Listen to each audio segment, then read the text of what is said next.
It's May 21, 2019. I'm Kemi. Let me tell you a little story, okay? A couple of days ago, there was a story in the news that most of you didn't even catch. It was about the former Plateau Governor, Joshua Dariye. Do you know this guy's salary, his pay has increased in prison to 171 million? Well, let me tell you what's going on. When we have people looting our government, stealing our money, they should be punished. And punishment means prison, not giving them gifts and giving them money while they have failed us. In other countries, these could not happen. Like Ghana has in the constitution that if you've stolen money, you can't go to political office for 10 years. Here, we let them run a game, buy nomination forms, everything.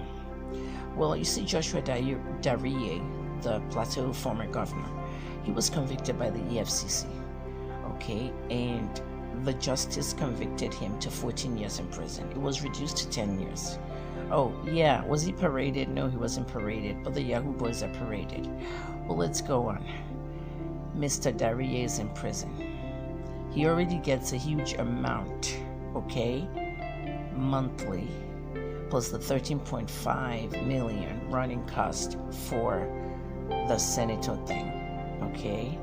His monthly is about 85 million, and now Bukola Saraki wants to okay him to get 14 point something million a month because it's severance pay for outgoing senators, and that his seat, has not even been declared vacant. And we're going into another National Assembly in about 2 weeks, and we haven't declared Dariye's seat vacant, and we're going to give him 14 point something million.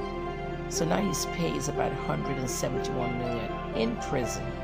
Should we be paying these people or punishing them? This is where our government becomes a scam.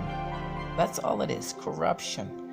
Okay, you use the EFCC, the anti-graft agency, to nail down that governor. You sentence him to prison, 14 years. Somehow that becomes 10 years, and we're paying him what? 171 million? This story was reported on the 18th. Today's the 21st, 3 days ago.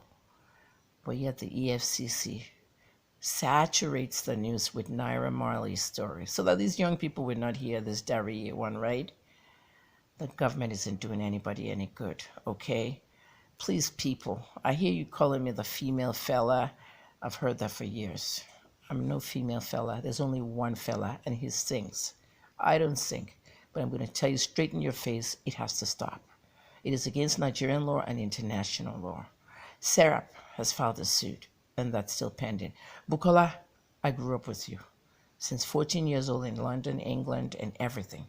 As a childhood friend, I can't begin to tell the stories. You're the leader of the Senate. Though you're not coming back, there will be no paying 14 million to Dariye while he's in prison.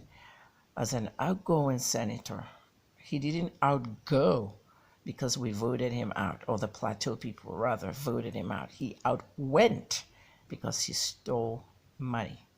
He stole about 1.16 billion naira from his state, the state where he's supposed to take care of his people, forcing them into poverty, terrorism, banditry, name it, Plateau has had it. Enough. Maybe one day I'll run for Senate. And when I get over there, everything stops. Or maybe I'll even be the next president of Nigeria. Wake up, people. It's enough. We must speak out more. Kemi, Tuesday, the 21st of May, 2019.